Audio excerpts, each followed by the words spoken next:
Hello, welcome to National rankers.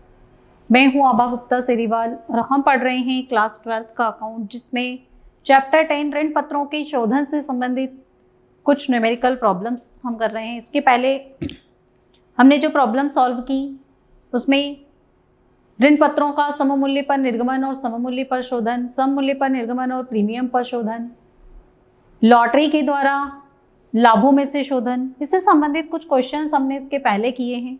अब जो question हम कर रहे हैं उसमें कंपनी अपने ही ऋण पत्रों को खुले बाजार से, ओपन मार्केट से खरीद कर जब रद्द कर देती है तो उस वक्त हमें क्या जर्नल एंट्रीज करना है, क्या अकाउंटिंग प्रोसेस है उसका, ये हम इस क्वेश्चन में पढ़ेंगे। तो सबसे पहले हम क्वेश्चन देखते हैं कि क्वेश्चन क्या है हमारा। क्वेश्चन है हमारा कि ए लिमिटेड ने तत्काल रद्द करने के लिए 50,000 रुपये के अपने 10% ऋण पत्रों को 98 रुपये की दर से खरीदा। दलाली 2% है। जनरल प्रविष्टियां कीजिए। अब देखिए, टोटल 50,000 रुपये के ऋण पत्र हैं और इन ऋण पत्रों को कंपनी ने खुले बाजार से 98 में खरीदा है। 98 में कंपनी ने इसको खरीदा है, अर्थात इसकी जो फेस वैल्यू है वो 100 रुपये होगी।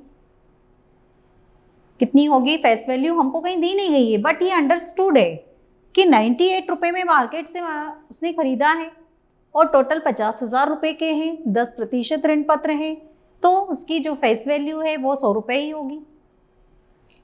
क्योंकि कंपनी जब भी अपने खुद के ऋण पत्रों को खुले बाजार से खरीदती है तो कब खरीदती है? जब उनका अंकित मूल्य अंकित मूल्य ज़्यादा होता है और जो बाजार मूल्य है वो कम होता है। मतलब बाजार मूल्य अंकित मूल्य से कम होता है, तभी कंपनी अपने खुद के ऋण पत्रों को ओपन मार्केट से खरीदती है। ज़्यादा मूल्य पर कंपनी कभी भी उसको खरीदती नहीं है। तो इसके लिए पहले हम उनकी वैल्यू निकाल लेंगे। टोटल कीमत है 50,000 और एक की फेस वैल्यू है 100, मतलब नंबर ऑफ डिबेंचर्स कितने हो गए? 500। ये 500 नंबर ऑफ डिबेंचर्स हो गए। इस 500 डिबेंचर्स में एक डिबेंचर की कीमत खुले मार्केट में, ओपन मार्केट में कितनी है? 98। तो इस तरह से टोटल जो डिबेंचर्स है वो कितने के हो गए? 49,000, 49,000 के हो गए। अब इन 49,000 के डिबेंचर्स के ऊपर 2% ब्रोकरेज दलाली देना है। ऋण पत्रों को खरीदते समय और बेचते समय दलाली देना पड़ती है। तो कितनी देना है? क्वेश्चन में हमको बताया गया है कि 2% आपको ब्रोकरेज देना है। तो 49,000 का हम 2% निकालेंगे। 49,000 इंटू 2/100, इसकी जो ब्रोकरेज है वो कितनी आ गई? 980 रुपये। मतलब 980 रुपये उसमें दलाली देना है। 49,000 तो देना ही है, प्लस 980 रुपये भी ये देना है। तो इस तरह से कंपनी कितना पेमेंट करेगी? 49,980, मतलब 49,980 रुपये की जो अमाउंट है वो कंपनी के द्वारा पे की जाएगी। अब इसके संबंध में जो जर्नल एंट्रीज हमारी बनेगी वो जर्नल एंट्रीज हम लिख लेते हैं। ऑन डिबेंचर अकाउंट डेबिट, जब इसकी फॉर्मेट जर्नल एंट्रीज मैंने बताई थी आपको इसके पहले, तब इससे संबंधित की जाने वाली जर्नल एंट्रीज मैंने उसमें आपको बता रखी कि जब भी कोई कंपनी अपने खुद के डिबेंचर्स खरीदती है तो वो उसके लिए ऑन डिबेंचर्स हो जाते हैं। तो own debentures account debit to bank account.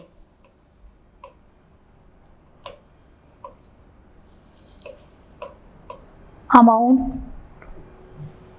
जो भी हमने निकाली थी वो हम यहाँ पर लिख देंगे। ये हमने अमाउंट लिख दी। अब नरेशन लिख देंगे। Being on debentures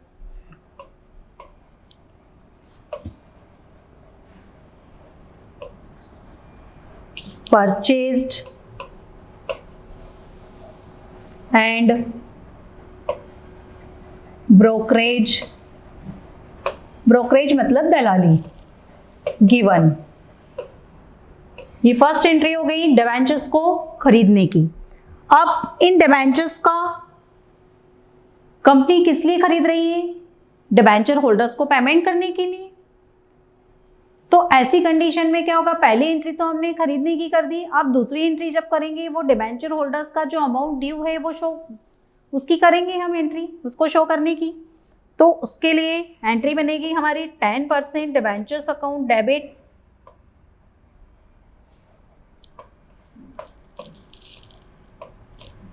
to debenture to own debentures account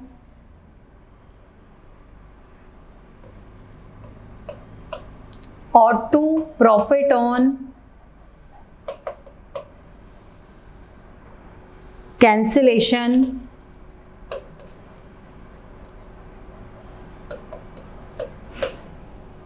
ये कैंसिलेशन पे कंपनी को प्रॉफिट हुआ। डिबेंचर की वैल्यू थी 50,000, 50,000 में से इसने ऑन डिबेंचर्स लिए 49,980 में। इट मीन्स 20 रुपए का कंपनी को क्या हो गया, प्रॉफिट हो गया। तो ये हमने प्रॉफिट शो कर दिया, प्रॉफिट ऑन कैंसिलेशन, क्योंकि कंपनी ने इन डिबेंचर्स को काय के लिए खरीदा है, कैंसिल करने के लिए। तो उस कैंसिल करने पर उसको 20 रुपए का प्रॉफिट हुआ, तो ये प्रॉफिट की एंट्री हमने कर दी। अब नरेशन लिख देंगे हम, बीइंग ऑन डिबेंचर्स कैंसिलेशन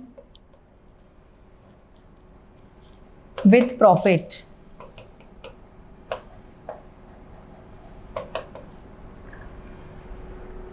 अब ये जो प्रॉफिट की अमाउंट है 20 रुपए, इस 20 रुपए की अमाउंट को कैपिटल रिजर्व अकाउंट में ट्रांसफर किया जाएगा।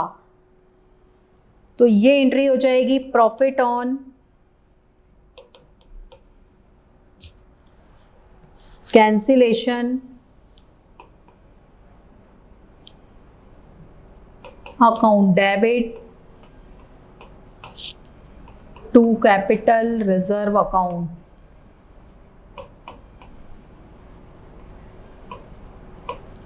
₹20। Narration being profit transferred.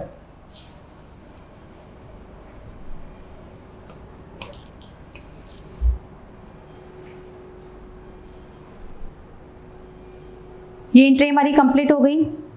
तो देखिए आप, हमने इस क्वेश्चन में क्या किया, सबसे पहले कंपनी ने अपने खुद के जो डिबेंचर्स थे वो ओपन मार्केट से खरीदे 49,980 में। एक डिबेंचर 98 का खरीदा, टोटल 500 डिबेंचर थे, प्लस 2% ब्रोकरेज दिया उसके ऊपर। तो own debenture account debit to bank account, ये हमने एंट्री की 49,980 रुपीज़ से। उसके बाद ये जो अमाउंट उसने डिबेंचर्स को परचेस करने में किए, तो उसमें हमें ये देखना है कि कंपनी को डिबेंचर कैंसिल करने पर कितना प्रॉफिट हो रहा है या लॉस हो रही है। उसकी एंट्री की हमने 10% debenture account debit to on debenture account और to profit on cancellation account. 50,000 के डिबेंचर थे और कंपनी ने उनको 49,980 में खरीदा। इट मीन्स 20 रुपीज़ का कंपनी को प्रॉफिट हुआ, तो वो प्रॉफिट में हमने अमाउंट लिख दी। उसके बाद ये जो प्रॉफिट होता है कंपनी को, वो कैपिटल रिजर्व अकाउंट में ट्रांसफ़र किया जाता है। तो उसकी एंट्री करी हमने profit on cancellation account debit to capital reserve account. तो इस तरीके से जब भी कंपनी जब ओपन मार्केट से अपने खुद के ऋण पत्रों को खरीदती है और उनको कैंसिल कर देती है, तो उस वक्त हमें ये 3 एंट्रीज करना है, एक खरीदने की, एक प्रॉफिट की और तीसरी प्रॉफिट को ट्रांसफ़र करने की। Thank you.